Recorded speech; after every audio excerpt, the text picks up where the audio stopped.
Putin's press secretary Dmitry Peskov turned out to come from a spy family with a Bolshevik past, according to the publication Proект. Despite being the only Kremlin official who is always in the public eye, this has not prevented him from keeping his origins in the very elite of Soviet society a secret for decades. In Peskov's family tree, the Communist Party and the KGB are intertwined. His ancestors were held in high esteem under Lenin, Stalin, and Brezhnev, the publication notes. In Peskov's official biography published by the TASS agency, there is not a single word about his mother. It only states that he was born into the family of Soviet and Russian diplomat Sergei Peskov. Peskov's mother may have served in the security services. The Peskov family lived in a government building on Presnya. Their neighbors were KGB and foreign trade employees.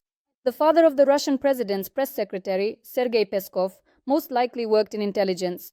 Originally from Mukachevo, Ukraine, he graduated from the Institute of Asian and African Countries and spent many years working in the Middle East under the cover of friendship societies and solidarity committees with countries of people's democracy. This was a standard cover for Soviet intelligence officers during the Cold War. 2 marriages helped the president's press secretary advance in his career. His first wife was Anastasia, the granddaughter of Stalin's Marshal Semyon Budyonny. The second marriage played an important role in Peskov's career. He married Ekaterina, the daughter of Russian diplomat Vladimir Solotsinsky. It was Solotsinsky who, in 1999, recommended Peskov as a translator during Boris Yeltsin's visit to Turkey. After that, he was transferred to the Kremlin. This is how Peskov became the second person after Alexei Gromov responsible for Putin's media image in the Kremlin.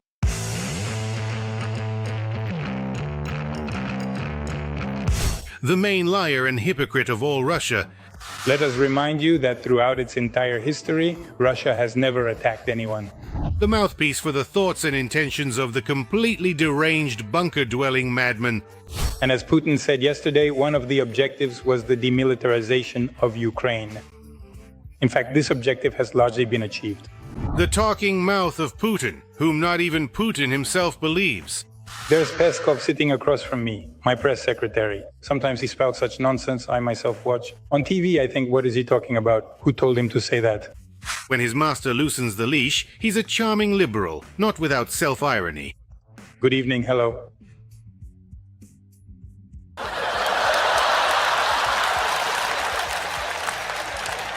It showed? But as soon as the Kremlin wind blows in a different direction, the mustachioed weather vane instantly turns into a staunch supporter of dictatorship and a die-hard patriot. US tanks are driving on the territory of the Russian Federation. They're not just driving around, they go for a while and then they burn because we destroy them. And we will keep destroying them. A man who built his career on lies and turned hypocrisy and deceit into the Kremlin's calling card. What's the name of the Ukrainian general? I think it's hostage. Hostage. He needs to rest. Overworked. However, the ability to lie, adapt, and be hypocritical are not Peskov's only trump cards. The mustachioed puppet of the bunker paved his way to Putin's ear and heart through the bedroom, or rather, through the beds of several influential and high-status women. As for the story with the watch, well, I couldn't not wear my wife's gift to our wedding. It's hardly likely that a gift from a wife to her husband or from a husband to his wife could have anything to do with anti-corruption activities. Especially, not a single word from her can be trusted. Whether she's talking about war, politics, the economy, or family. A person who has obediently accepted the role of court jester and who gladly plays the part of Putin's puppet.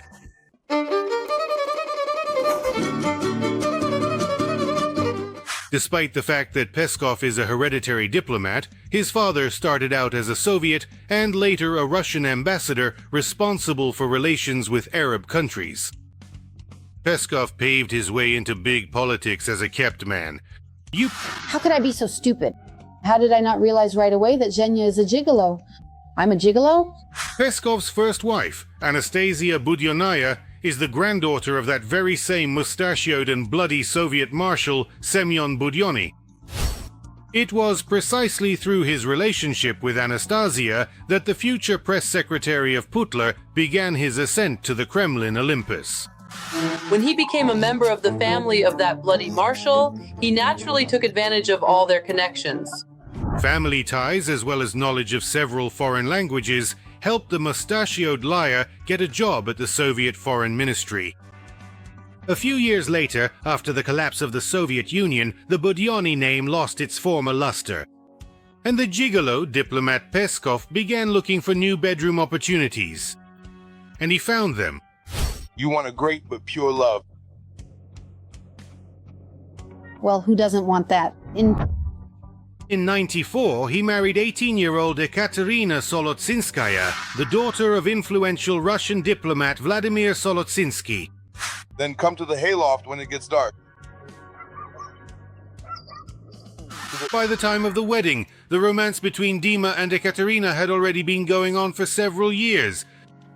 The future-tainted Putin clan was not bothered by the mistress's underage status, nor by the official wife, nor by their still very young son.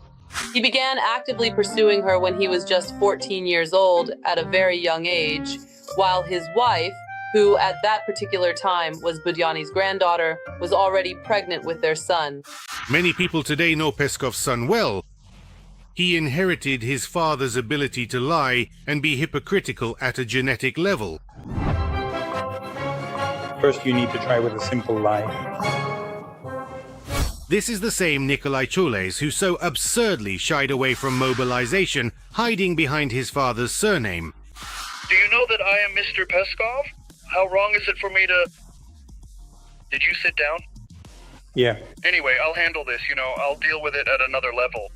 Having become a laughingstock, Kolya supposedly went off to war, where, anonymously and apparently out of excessive modesty, he served under Prigozhin's wing, the head of Wagner PMC.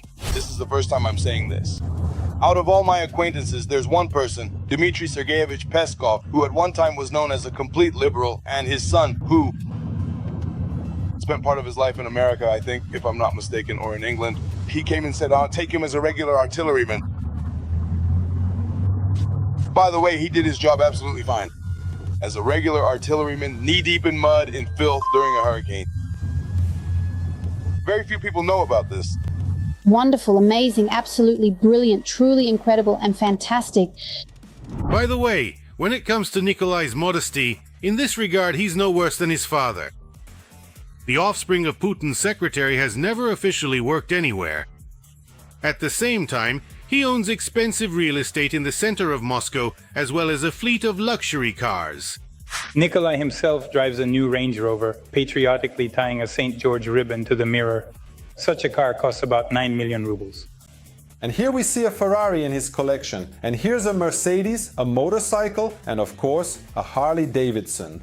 In between parties at elite night, clubs, Peskov's child even managed to spend time in a British prison. In 2009, the son of the future presidential press secretary and great-grandson of Marshal Budyonny attacked a British teenager. Well, you piece of trash, now I'm going to beat you up. Just not here, Kolya, not here. Let's go, follow me. Go ahead. This happened right outside the local McDonald's. All in the best Russian traditions. First, Peskov's son beat up the underage poor guy and took his money, and then tried to escape. In Moscow, he might have gotten away with it, but in London, even fools have to obey the law. The British police found and punished the perpetrator. But let's get back to our main Peskov.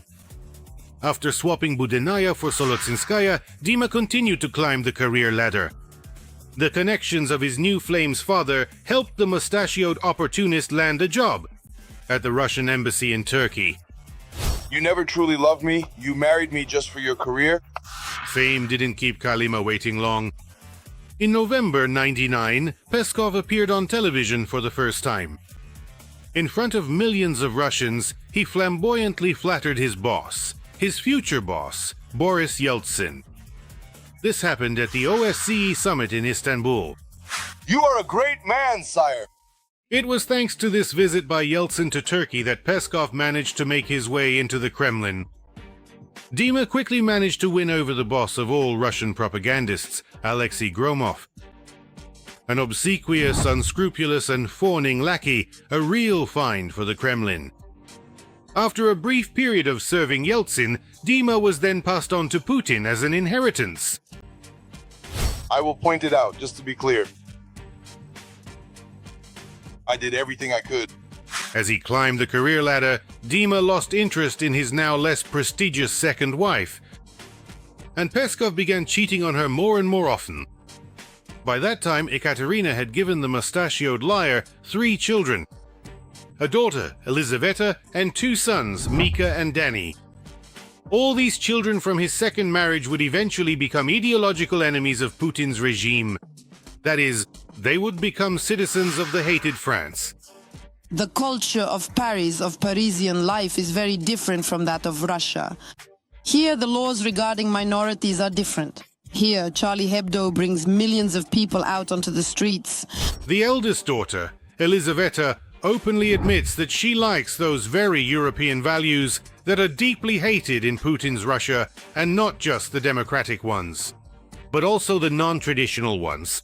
So do you actually like this liberal spirit of France, or is it difficult for you? Honestly, it's not difficult for me at all. I really enjoy it. I absolutely love it. So you're in favor of the Charlie Hebdo demonstrations and same-sex marriage? Honestly, yes. And once again, the genetic Peskov hypocrisy is plain to see. We love freedom, democracy, and liberalism. But we love the father's connections, which allow Liza to live a wealthy life even more. First, she was placed in the position of advisor to the president of the Avanti organization. All that Peskov's daughter was remembered for in that position was empty talk about PR for shipbuilding. It's necessary to develop strategies, roughly speaking, for the PR of shipbuilding, ship production. Liza really loves Paris. But even more, she loves the luxury and big money from her father, thanks to which she set up her life in France. The apartment itself is located in one of the most expensive districts of Paris. It has an area of 180 square meters. There is an entrance hall, a living room, 4 bedrooms, 3 bathrooms, a laundry room, and a balcony. It was purchased in September 2016. It is registered to the French legal entity Sirius, 75% of which belongs to Ekaterina Solotsinskaya Peskova and 25% to her daughter Liza Peskova.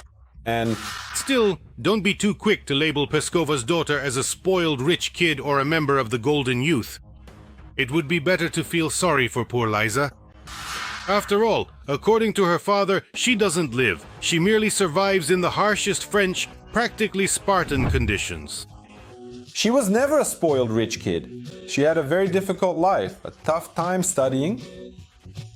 Not only in Russia, she also studied in France. And she always lived there in great poverty.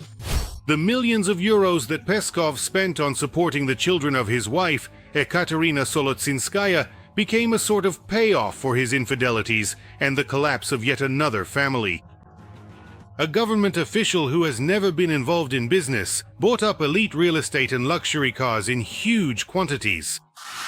Remember, gentlemen, this country will be ruined by corruption. In 2010, the future Kremlin family man starts a new romance. This time, it's with the figure skating champion Tatiana Navka. Family values? Never heard of them. At that time, not only Dmitry was married, but so was Tatiana. I can't tell you absolutely everything, but I'll say this. We really did have families before, just so you know. We have children from our previous marriages.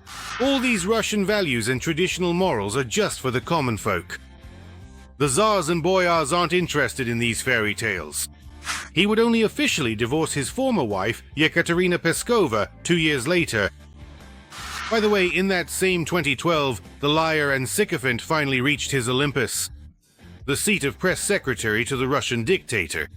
The real stroke of luck in my life, of course, was becoming Putin's press secretary. What a stroke of luck it was indeed. The position turned out to be very lucrative. See for yourself. Just a few years later, at the wedding of Putin's talking marionette, journalists noticed an exclusive Richard Mille Swiss watch on his wrist, worth about $620,000. The state hires me, they pay me a salary, and I do my job. Without even thinking, the mustachioed liar claimed that it was supposedly a gift from his new, already third wife. Where figure skater Navka got that kind of money, the common folk don't deserve to know such details. God will judge them for their actions, but I know, without any doubt whatsoever, that I am being completely and totally honest. With myself, with my perhaps homeland, and in general. Russians also don't deserve to know how Babkin, the press secretary, managed to have a honeymoon on the largest sailing yacht in the world. People want to figure out what's going on. That's natural? It's legitimate. By the way, here's some information for other Russian government officials. A week's rental on such a yacht will cost you about 25 million rubles. So, just like Liza Peskova, we've made our own contribution to the PR and development of shipbuilding. Money is everything, brother. Money rules the world, and the one with more of it is stronger. But anyway, let's just pretend we believe in the huge profits of a figure skater. But what exactly is the secret of her success? It's simple and mundane. Navka, just like her sycophant husband, knows how to really bend over backwards for those in power. How could anyone refuse to grant a state subsidy to a champion agitator? Putin, as many people know, is a man of his word. If he says it, he does it. For the sake of money, status, and Putin's affection, Navka gave up her homeland, her family, and her friends. A native of the city of Dnipro, who first gained fame in sports precisely in Ukraine. Tatiana lived in the United States for more than 15 years. But all of that faded in the athlete's greedy eyes before the enormous Kremlin profits. And now, the once celebrated figure skater has turned into a female version of a Putinist buffoon shaman. It's very good that I'm Russian. Congratulations to the rest of you on your administrative penalties.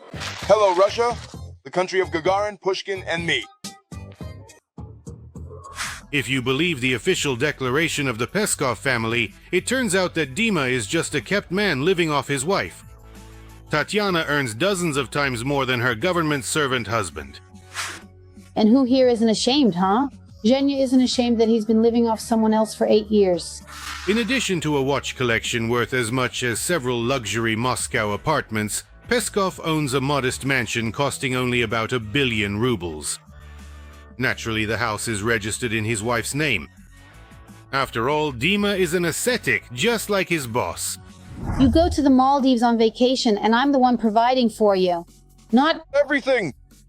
I bought the pumice stone for my heels in the bathroom myself. Yes, Peskov is obliging, unscrupulous, cunning, and a deceitful sycophant and opportunist. But he has a rare gift. He actually enjoys it. And it's exactly these kinds of people that the bunker moth values most of all. After all, Putin is the same way himself, and it was precisely thanks to these qualities that he managed to claw his way onto the Russian throne. When the president criticizes you, does it make you not want to live anymore? In what form does that happen? It makes you not want to live at all. Is it very harsh? It can be harsh, yes. And Still, one shouldn't underestimate Peskov. He's not just a glamorous scoundrel spewing Putin's thoughts. He's a full-fledged accomplice in his master's crimes. After all, more than anyone else, he contributed to the image that Russians have come to love. The tough guy, the macho, the regular guy. my handsome one. Isn't he just adorable, huh?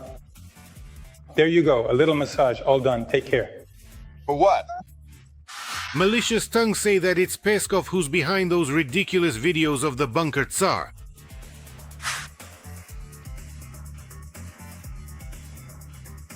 With footage that turns a small, insecure, frail and bitter thug into a cruel and all-powerful leader of the nation. But I like it. Yeah. Peskov tries to hide behind the mask of a liberal. Sometimes he even pretends to be a Democrat and flirts with those persecuted by the authorities, the so-called foreign agents. It turns out that at Yudashkin's funeral he approached, greeted Alla Borisovna Pugacheva, and even kissed her hand. What an explosion of emotions there was among the Z patriots. Alla Pugacheva's husband, Galkin, is a foreign agent who criticizes the authorities, and Pugacheva herself criticizes them too. But you can't hide it all in a sack. He is one of the main criminals of Putin's regime. A puppet whose unscrupulous and cynical lies justify any atrocities committed by his master. And so, both in life and on the defendant's bench, Peskov will sit at his master's feet. I mean, for example, the masterfully and bloodthirstily staged provocation in Bucha near Kyiv. Obviously, Ukrainian specialists themselves could hardly have worked so professionally. They have an army of companies working for them too. PR firms, television people, information advisors, and specialists in information warfare. But in my lifetime, of course, it has never gone this far. And what I see now, I truly could never have imagined would ever happen in this world. I would like to remind you that this video is created for entertainment purposes and contains elements of satire and irony. All facts and events are presented in a hyperbolized or exaggerated form to convey a comedic or dramatic effect. Our goal is not to mislead, but to highlight humor. Please take it with a smile.